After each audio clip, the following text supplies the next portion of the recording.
Halo, assalamualaikum warahmatullahi wabarakatuh. Welcome back to my video again. As usually with me Siti Sopianti for subject laporan akuntan. And today I will explain about tugas besar 1, which is I have several questions that I have to answer as usually. Di forum terus ingatnya. Di tugas besar 1 ini, jadi kita membahas tentang kasus. Nah, dari kasus tersebut kita lihat, kita amati, dan kita bisa menjawab pertanyaan-pertanyaan yang telah diberikan. Dalam tugas besar 1 ini, saya memilih kasusnya PT Asabri, dimana kasus ini memang sedang hangat-hangatnya, lagi bergulir gitu ya, dari 2020 kemarin sampai sekarang masih berjalan, sehingga mungkin informasinya akan terus ongoing gitu ya, maksudnya akan terus ada update terbarukan gitu. Nah, tapi nggak akan kenapa. Jadi kita mulai dari kronologisnya aja. Tapi sebelum masuk ke kronologisnya seperti apa, saya akan membacakan dulu apa saja pertanyaannya. Jadi pertanyaannya tuh yang pertama, bagaimana modus operandinya. Yang kedua, dampak dari kecurangan tersebut, penyebab dari terjadinya kecurangan, terus bentuk laporan akuntannya, dan peran akuntan dalam kasus tersebut. Ada juga harus dikaitkan dengan materi pertemuan sebelumnya seperti COSO Framework, ASERSI, SPAP, dan audit serta materialitas, juga etika bisnis dan kode etik. Dan yang terakhir, bagaimana caranya menurut saya pribadi untuk mencegah terjadinya hal serupa di masa mendatang. Kita mulai aja. Yang pertama, kasus Asabri ini sudah terendus sejak 2017, which is sudah lama banget ya. 2017, sekarang 2021, sudah 4 tahun. Nah, ketika hasil audit BPK keluar, hitungan auditor itu menaksir adanya kerugian pada penempatan saham langsung dan deposito serta reksadananya sejak 2013. Kayaknya diem-diem aja gitu ya, tidak transparan gitu. Selanjutnya, pernyataan Menteri Polhukam yang menguatkan rumor tersebut mengaku telah mendapat informasi tentang masalah di tubuhnya Asabri. Nah, Asabri ini kedapatan membeli saham bodong. Kasusnya sama seperti Jiwasraya, yaitu penempatan saham-saham atau pembelian saham gorengan. Tercatat membeli 2 saham gorengan, yakni saham dengan kode LCGP senilai 203,9 miliar dan SUG senilai 452 miliar. Adapun pelepasan 12 saham non-blue chip senilai 1,62 triliun yang sudah dibeli sebelumnya 987 miliar ke reksadana afiliasi yang diduga bertujuan untuk menarik keuntungan di akhir tahun. Serta BPK juga menyoroti adanya pembelian kafling tanpa sertifikat.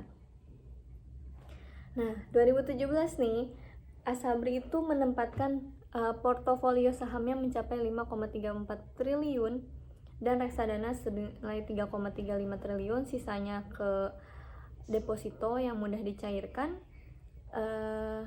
tinggal 2,2 triliun.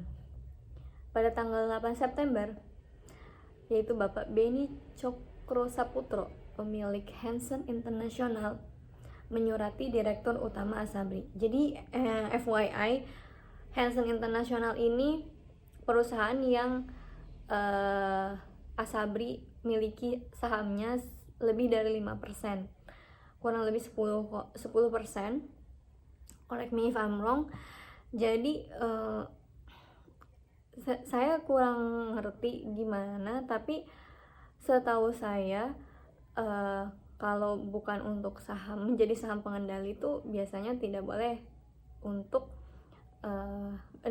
berinvestasi lebih dari 5% gitu. Sementara ini Asabri lebih dari 5%, yaitu 10%.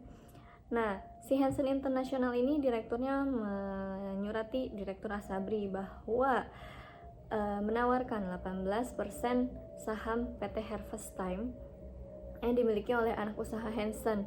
Jadi Hansen punya anak usaha, yaitu namanya PT Wiracipta. Wiracipta ini punya saham lagi, kepemilikan saham, yaitu PT Harvest Time. Nah, ditawarin nih, mau nggak saham Harvest Time senilai 18% gitu. Tapi ternyata masalahnya muncul. Nah, ini masalahnya mulai terbuka karena sebenarnya PT Wiracipta ini tidak pernah punya saham senilai 18% seperti yang diklaim sebelumnya. Wiracipta itu hanya punya saham 13% dan itu pun udah dijual ke entitas lain. Selanjutnya, manajemen Asabri mengaku mengetahui setelah adanya pemeriksaan BPK. Saat pemeriksaan, direksi mengaku pembelian saham itu tanpa melalui proses uji tuntas. Jadi ya seperti itu, pembelian sahamnya tuh nggak diuji dulu gitu sebelumnya. Jadi beli tanpa mengetahui bagaimana prospek dari bisnis tersebut. Selanjutnya, jadi berdasarkan keterbukaan informasi nih ya di BEI, kepemilikan saham Hansen tadi oleh Asabri pada tanggal 20 Desember 2020 menjadi 10,85%. Jumlah tersebut naik dari 8,5%. Jadi tadi punya 8 terus ditambahin lagi jadi 10. Karena gini, mungkin ya si Hansen International ini perusahaannya ya kurang liquid gitu ya, dan disuspensi oleh BI karena adanya kegagalan pembayaran utang. Nah, itu tadi si Asabri ini, jadi kayaknya si Hansen ini punya hutang, entah itu hutang afiliasi atau kayak gimana ke si Asabri, dan Hansen menawarkan bayarnya pakai saham aja nih. Saya punya saham 18% di entitas afiliasi saya, di anak usaha saya. Nah, mau apa enggak? Tapi ternyata setelah diselidiki, saham tersebut ya memang tidak pernah ada, dan si PT Wiracipta selaku anak usahanya si Hansen memang tidak pernah memiliki saham senilai 18% di Harvest Time, karena memang cuma punya 13% dan itu pun udah dijual. Setelah itu, karena kena semprot oleh BPK, iya dong, pasti karena Asabri ini lembaga BUMN, pasti diaudit oleh BPK, kena semprot, menyurati Wiracipta agar persekot sebesar 802 miliar itu dikembalikan. Jadi punya hutang si PT Wiracipta ini ke Asabri. Asabri minta balikin nih utangnya sini gitu, 802 miliar gitu. Asabri juga menambahkan kewajiban bunga. Jadi Asabri selain minta uangnya kembali, ditambahin bunga juga sama dia gitu. Nah, bunganya itu lebih rendah dari bunga bank, senilai 7%. Terus jadi ketika sudah dihitung dari 802 miliar tadi ditambah kewajiban bunga jadi 832 miliar. Oke, kata si Hansen Internationalnya selaku induknya si Wiracipta, oke, saya sanggup, tapi skemanya saya yang buat sendiri ya gitu. Jadi skema pembayarannya nggak ikut dari Asabri, tapi saya membuat sendiri ya skema pembayarannya seperti apa gitu. Dan saya maunya saya bayar 100 miliar dulu. Jadi gini, si Hansen itu menyanggupi, tapi memberikan skema atas pembayarannya sendiri. Selanjutnya Hansen memberikan kepada Asabri bahwa Hansen akan membayar. Dia akan membayar 100 miliar tunai dan sisanya lewat hutang gitu pembayarannya. Maksudnya sisanya itu yang dicicil tadi lewat skema pembayaran gitu kan. Nah, tapi dia juga nego, oke, saya bayar 100 miliar di awal atau tunai, sisanya dipenuhi dalam bentuk aset kafling siap dibangun di kawasan Serpong yang dideveloperi oleh anak usahanya Hansen juga. Terus si Hansen ini menawarkan 2033 kafling pada Juni 2016. Wiracipta ini anak usahanya membayar nih akhirnya 100 miliar kepada Asabri tunai. Sisanya itu pembelian kafling di kawasan Serpong.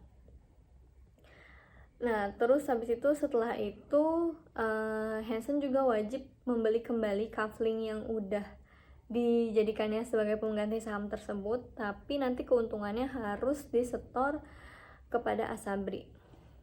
Jadi sebenarnya rumit ya, punya hutang terus disuruh bayar tunai 100 miliar, sisanya berarti 732 miliar lagi dalam bentuk aset atau kafling ya, siap dibangun. Tapi itu ya udahlah complicated gitu ya.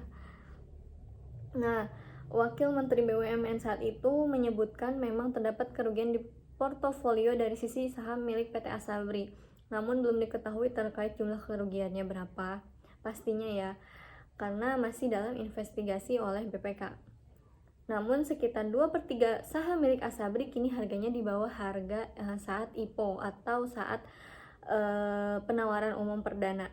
Jadi kan saham tuh ada penawaran umum perdananya, nah itu tuh nilainya sekarang di bawah nilai saat penawaran tersebut. Jadi itu berarti turun drastis gitu kan. Oke, let's see.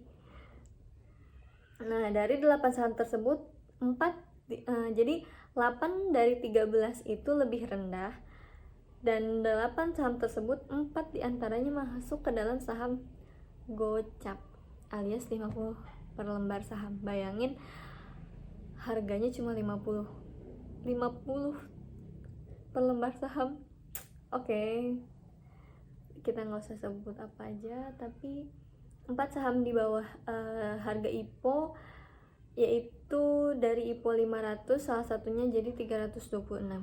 Yang tadi saham gocap, sekarang bukan saham gocap tapi harganya juga tetap turun di bawah harga IPO.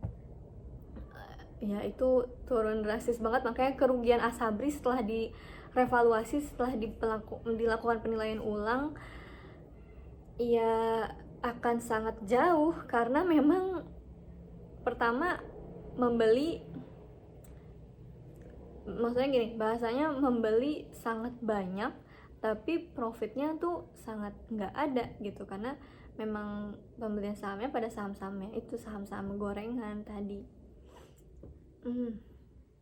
Tapi ada juga saham Asabri yang saham milik PT Asabri gitu ya, yang dia beli sahamnya, entitasnya itu naik harganya, tapi kan tidak menolong kerugian yang Asabri terima gitu.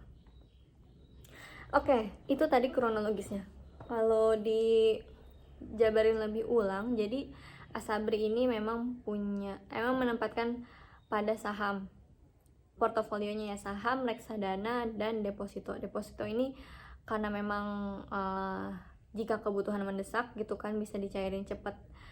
Tapi mungkin salahnya ya, bukan salah sih, mungkin ya namanya juga perusahaan ya, pasti ekspansi dan akan terus mengejar profit gitu kan. Jadilah berinvestasi pada saham yang dianggap bagus lah gitu. Nah, saham itu ya tapi saham gorengan gitu kan. Kenapa sih disebut saham gorengan? Karena nilainya memang cantik gitu, kenaikannya bagus, tapi di akhir dia benar-benar turun drastis, anjlok. Jadi makanya ini si Asabri ini ketika dilakukan penilaian ulang atas saham-sahamnya, ternyata banyak banget yang nilainya jatuh gitu. Bahkan beberapa sahamnya masuk saham kategori saham gocap, cuma 50 per sahamnya. Itu kan miris banget gitu ya. Nah, kita jawab pertanyaan yang pertama, modus operandinya bagaimana? Modus operandinya menurut saya sama kayak jasa marga aja lah, Jiwasraya. Jadi penempatan pada saham-saham gorengan ya itu tadi. Terus selain itu juga pembayaran hutang dari si entitas kepemilikan saham si Asabri, itu salah satunya si Wira Cipta, anak usahanya Hansen, itu melalui aset kafling tapi tanpa sertifikat. Bayangin, aset rumah, kafling kan berupa rumah gitu ya pembangunannya, tanpa sertifikat. Siapa yang akan menjamin itu miliknya PT Asabri atau bukan? Kalau nggak ada sertifikatnya, gak akan ada yang jamin.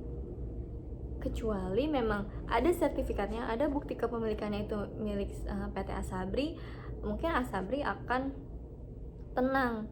Tapi kalau misalnya nggak ada bukti kepemilikannya, which is itu kayak akta atau sertifikat atau kayak gimana, nggak ada, terus siapa yang akan menjamin itu milik Asabri? Kita tuh nggak ada yang tahu perusahaan itu mindset akan kemana gitu.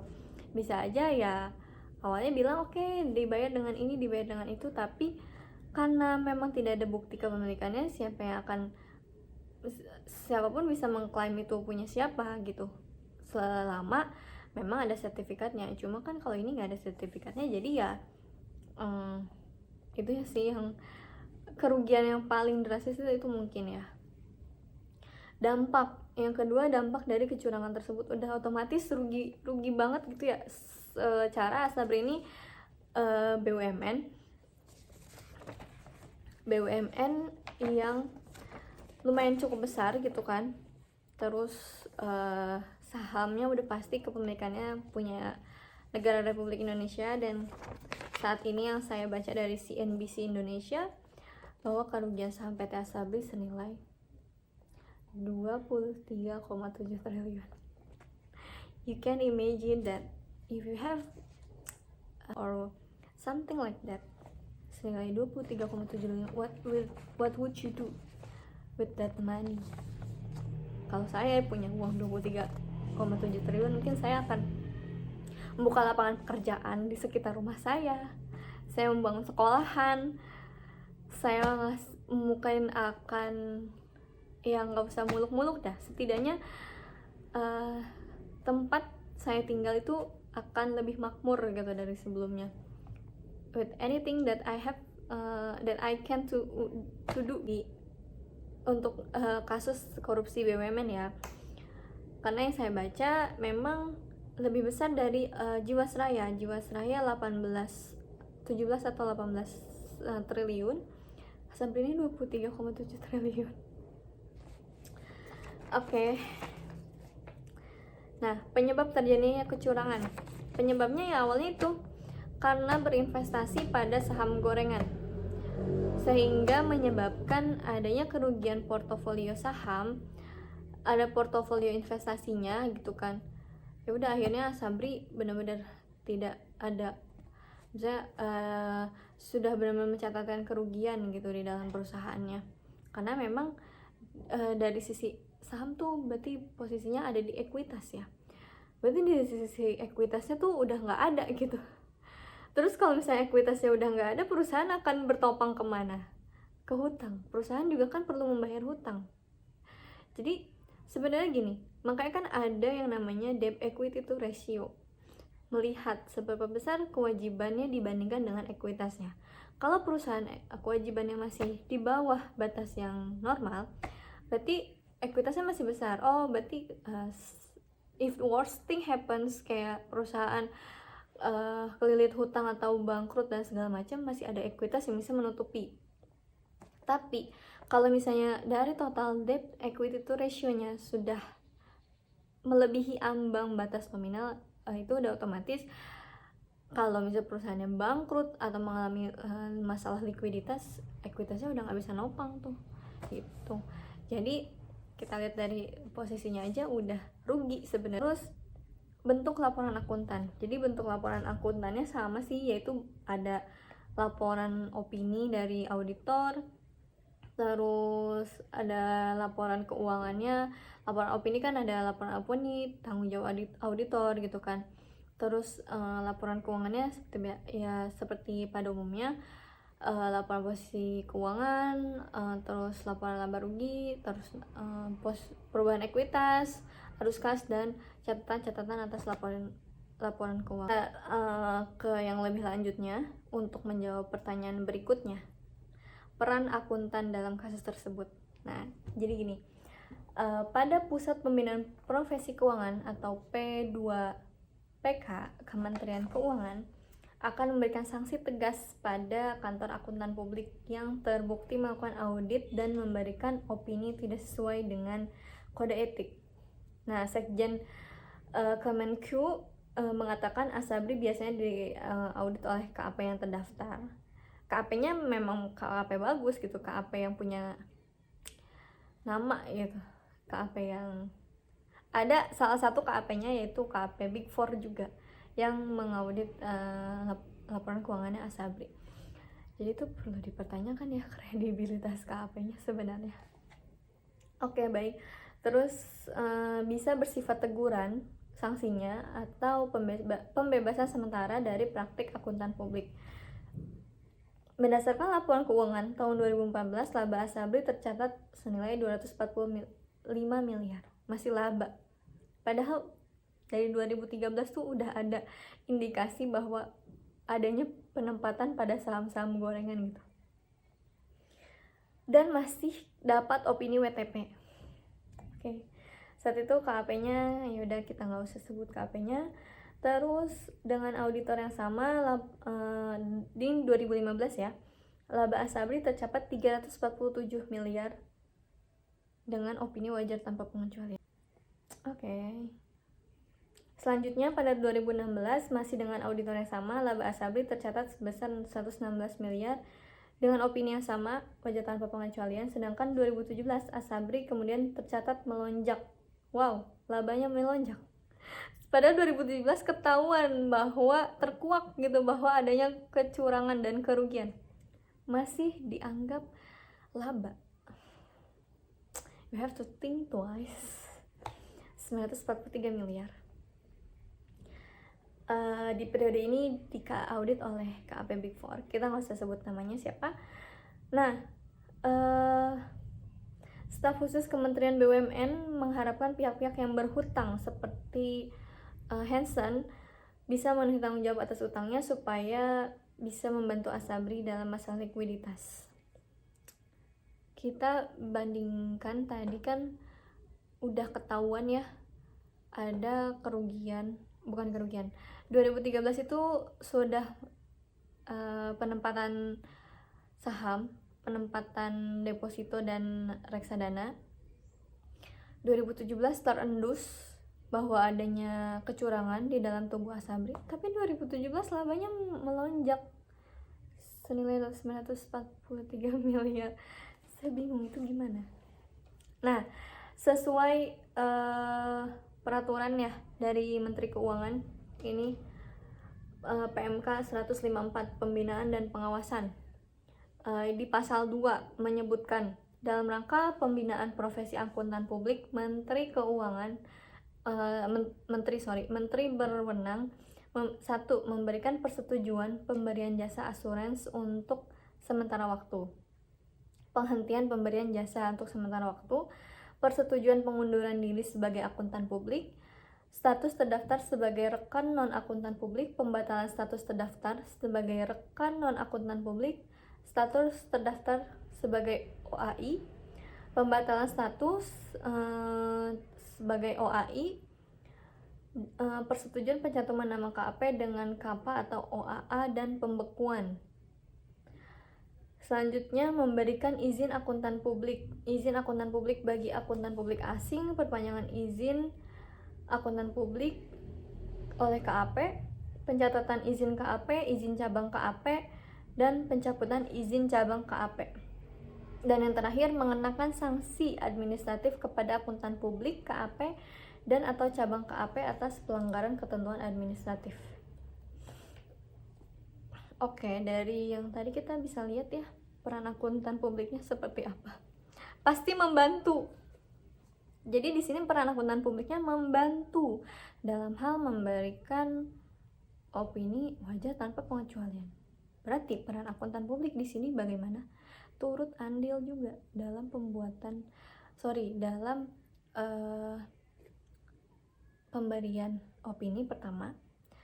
Yang kedua, turut andil juga dalam menutup-nutupi kecurangan tersebut. Dan yang ketiga, turut andil juga untuk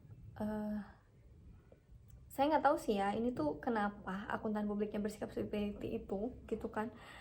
Nah, tapi berarti dari kasus ini akuntan publik turut serta dalam menutup-nutupi kasus tersebut. Bukan menutup-nutupi sih, lebih tepatnya membantu untuk menaikkan labanya, mungkin untuk menarik perhatian investor kali ya.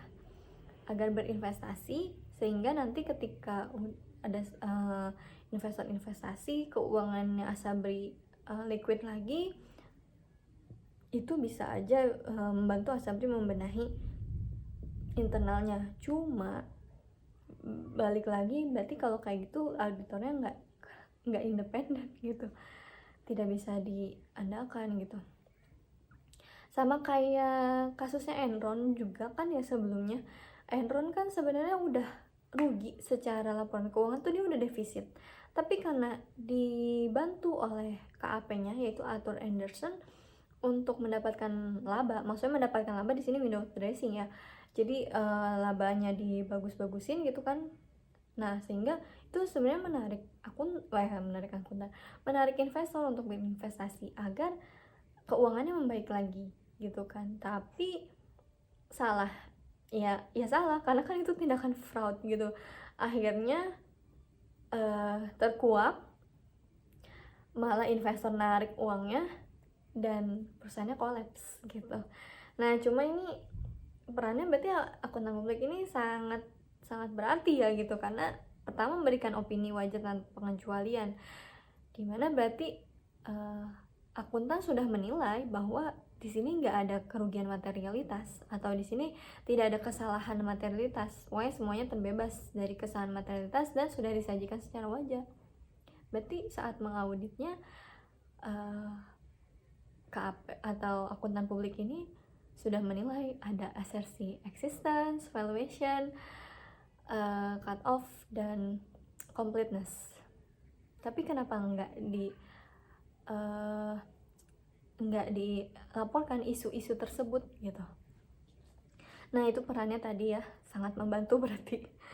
Terus kaitkan dengan pertemuan sebelumnya. Oke, kita masuk ke pertanyaan yang ke-6. Kita harus mengkaitkan dengan COSO framework, ASRC, SPAP, terus proses audit, materialitas, etika bisnis, dan etika profesi akuntan.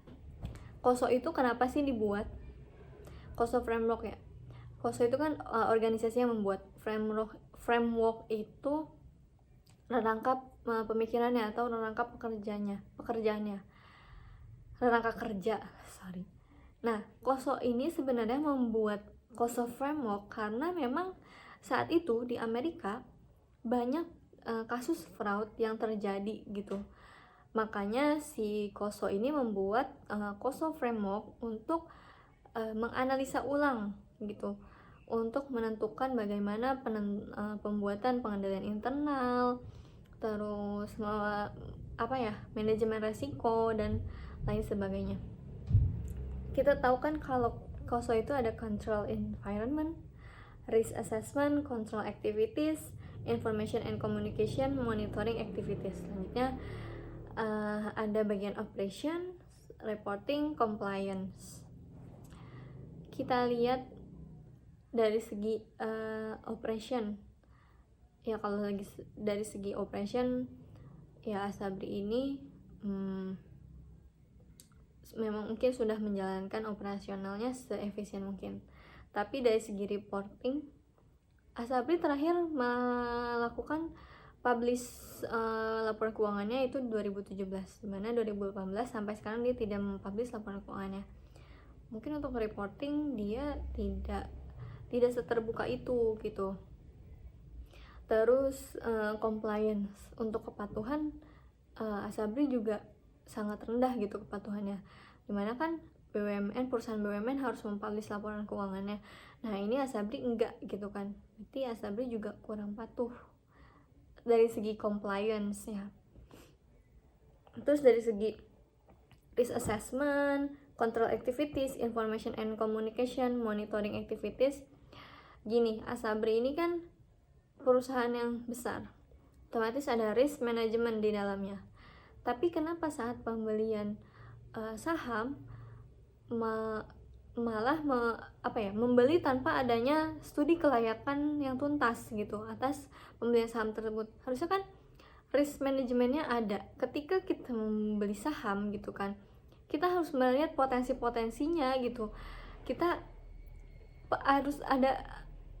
tahu nih gimana kalau misalnya kita beli saham si ini, resikonya apa, terus cara menangani resikonya itu seperti apa gitu, supaya memang resiko-resiko yang ada itu bisa diminimalisir gitu. Pembelian saham itu pasti ada resikonya, karena saham itu termasuk risk investment ya, high risk high return.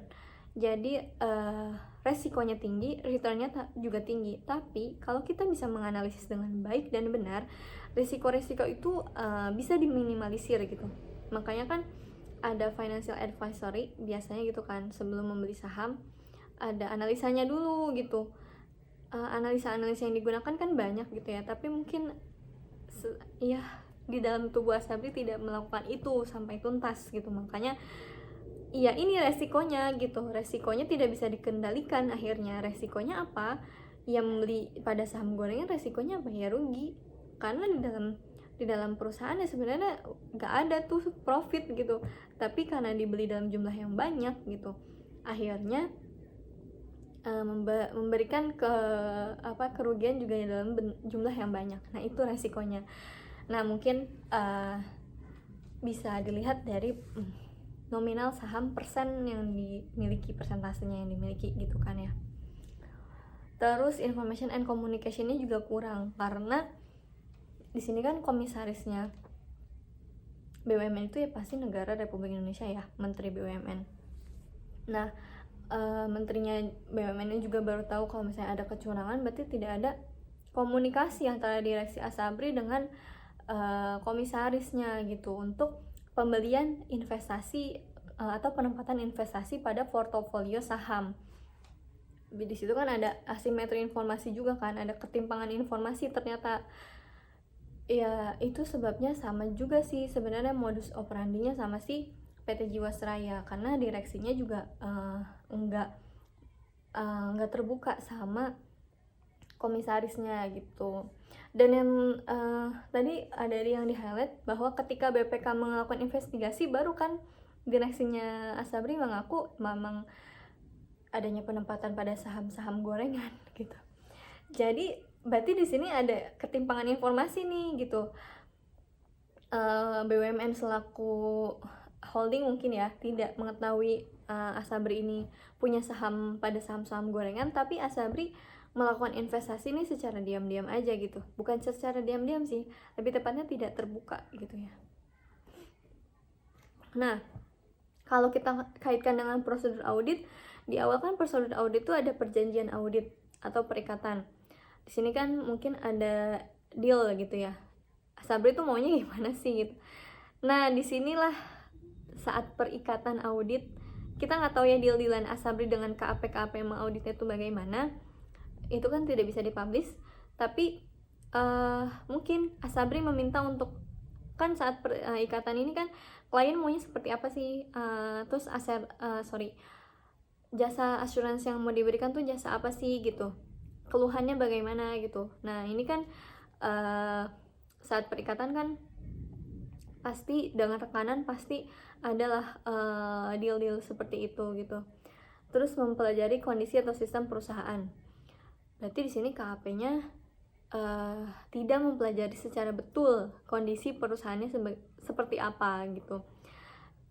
Ini tuh entah manajemennya yang menutupi sehingga audit eksternal tidak mencium adanya kecurangan, atau memang audit eksternalnya pun ikut serta di dalam kasus tersebut gitu. Terus ada pengumpulan data saat audit checklist. Nah, bisa saja ada data-data yang dihilangkan atau data-data yang tidak ditampilkan diberikan kepada auditor, atau memang auditor pun menutup-nutupi gitu kan. Terus ada pengamatan, ada pengujian informasi. Biasanya kan di sini pengujian informasi ini kita misalnya ketika auditor menguji gitu ya, berarti kan ada sampling. Terus ada pengiriman konfirmasi piutang, konfirmasi saldo gitu ya. Terus kita lihat secara data gitu, ada permintaan data gitu kan ya, dimulai dari legalitas, kepemilikannya, pembelian saham atau portofolionya tuh pasti dilampaikan ke auditor. Cuma di sini either top manajemennya yang menutupi hingga tidak tercium oleh audit eksternal, atau memang auditornya pun ikut andil dalam kasus ya window dressing ini gitu, menutupi kerugian ini gitu. Setelah mendapatkan hasil, harusnya kalau misalnya nih auditor kan setelah mendapatkan hasil, auditor analisa ulang gitu ya. Analisa itu bisa ya analisa laporan keuangan dengan tahun sebelumnya gitu, atau analisa pengendalian internalnya. Nah, kalau misalnya auditor merasa ada kejanggalan, harusnya kan disampaikan kepada perusahaan, sehingga perusahaan bisa tahu nih bagaimana cara menanggapinya, kan nanti ditanggapi oleh perusahaan. Tapi ini kita nggak tahu nih apakah di sini auditor ini setelah mendapatkan hasil lalu perusahaan meminta untuk another something gitu kan, tapi atau auditornya pun memang benar-benar nggak tahu kalau misalnya there's something wrong gitu di dalam perusahaan ini gitu. Nah, kalau kita lihat dari uji audit ya, kan uji audit itu ada prosedur pemahaman atas pengendalian internal, pengujian pengendalian internal, test of control nih ya di sini. Terus ada uji substantif, terus prosedur analitis, dan prosedur terinci atas saldo, pengujian terinci atas saldo. Nah, kalau misalnya auditor tahu nih pengendalian internal seperti apa, terus auditor menguji secara sampling gitu ya atas pengendalian internal tersebut gitu. Ketika auditor tahu oh pengendalian internal sudah bagus gitu ya, berarti uji substantifnya sedikit aja. Tapi kalau misalnya auditor merasa pengujian pengendalian internalnya lemah, ya uji substantifnya harus banyak. Nah, uji substantif itu bisa ya uji materialitas, uji terus nanti masuk ke prosedur analitis gitu kan ya. Dari prosedur analitis itu dilihat lagi tuh bagaimana menghitung rasionya, terus dianalisa gitu kan ya, rasio dengan cara menghitung dari rasio gitu kan yang dibandingkan dengan tahun sebelumnya. Selanjutnya pasti adalah kenaikan atau penurunan yang signifikan, yang nilainya signifikan banget gitu. Nah, itu akan lebih rinciin ke pengujian saldonya gitu. Cuma di sini berarti auditornya juga ikut membantu, atau mungkin asabrinya tidak terbuka gitu. Nah, kalau itu secara kosong, asersi, prosedur audit. Terus kalau misalnya asersi berarti auditor tidak melakukan asersi, atau mungkin melakukan tapi kayak gitu ya. Maksudnya asersi kan ada asersi valuation, ada asersi completeness, ada asersi existence gitu. Kalau misalnya auditornya menguji benar-benar asersi tersebut gitu, ada nggak sih investasinya gitu, mana sih bukti kepemilikannya gitu, apakah nilainya yang disajikan secara wajar atau tidak gitu, dihitung secara benar atau tidak, dihitung secara akurat atau tidak gitu. Nah, berarti di sini kan kalau misalnya ngelihat kasus ini, auditor tuh seperti tidak melakukan asersi tersebut gitu, padahal mungkin melakukan, tapi kita nggak tahu gitu datanya yang diberikan tuh kepada auditor seperti apa gitu. Terus secara materialitas, berarti di sini lolos semua nih gitu. Kerugian-kerugian yang sifatnya materialitas malah dianggap laba gitu kan. Nah, kesalahan atau pembelian atau mungkin nilai-nilai yang dianggap materialitas malah tidak di highlight gitu, tidak dipertimbangkan gitu. Harusnya kan kalau yang materialitas dinilai lagi kan, kenapa ini bisa materialitas gitu. Maksudnya kan kalau yang tidak materialitas nggak usah dipertimbangkan lah ya, tapi kalau yang materialitas harus dipertimbangkan gitu, kenapa bisa materialitas, apa aja penyebabnya gitu kan. Kita melakukan konfirmasi terhadap pihak-pihak ketiga yang berkaitan gitu.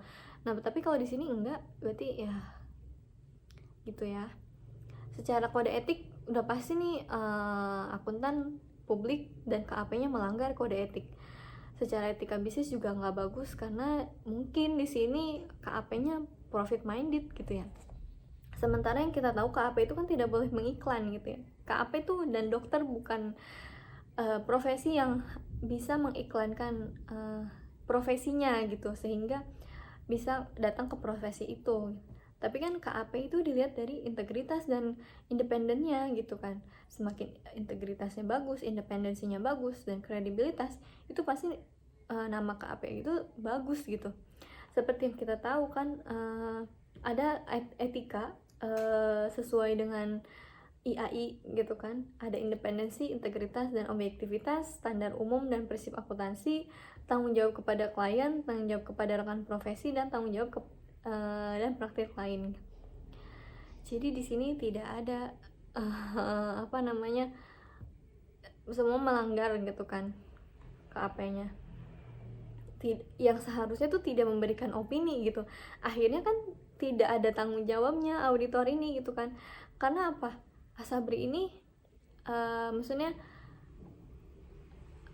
perusahaannya besar, dimiliki oleh badan usaha milik negara.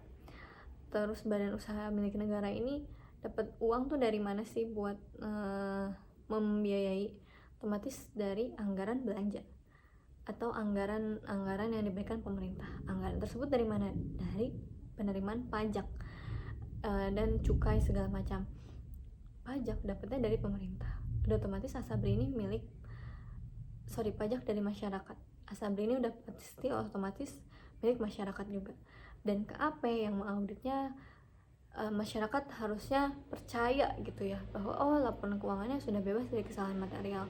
Nah, kalau kayak gini kan KAP tidak bertanggung jawab kepada klien, tidak bertanggung jawab karena akhirnya merugikan karena ketahuan gitu kan. Kenapa nggak dari awal aja gitu kan? Terus kepada masyarakat juga tidak bertanggung jawab karena ya membuat kepercayaan masyarakat hilang gitu. Harusnya kan tidak memberikan opini tersebut gitu. Iya kalau apa adanya aja, kalau nggak wajar ya nggak wajar gitu, kalau wajar ya wajar gitu. Makanya KAP itu tidak boleh profit minded sebenarnya. Kalau terus mengejar laba, apapun akan dilakukan gitu. Harus independen. Nah, kalau secara prinsip etika bisnis kan harus ada kejujuran, harus ada keadilan, dan saling menguntungkan. Di sini kejujuran, ya kita tahu gitu kan, malah memberikan opini wajar tanpa pengecualian, publik juga bisa menilai seperti apa. Terus untuk saling menguntungkan, mungkin awalnya saling menguntungkan, perusahaan diuntungkan karena opininya wajar tanpa pengecualian dan labanya meningkat. KAP pun diuntungkan karena mendapatkan pembayaran atas jasa asuransi, yaitu mengaudit. Saling menguntungkan awalnya. Tapi kalau kayak gini saling menguntungkan atau tidak sama sekali. Karena apa?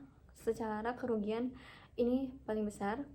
Untuk kerugian negara dari kasus fraud atau korupsi udah otomatis merugikan negara.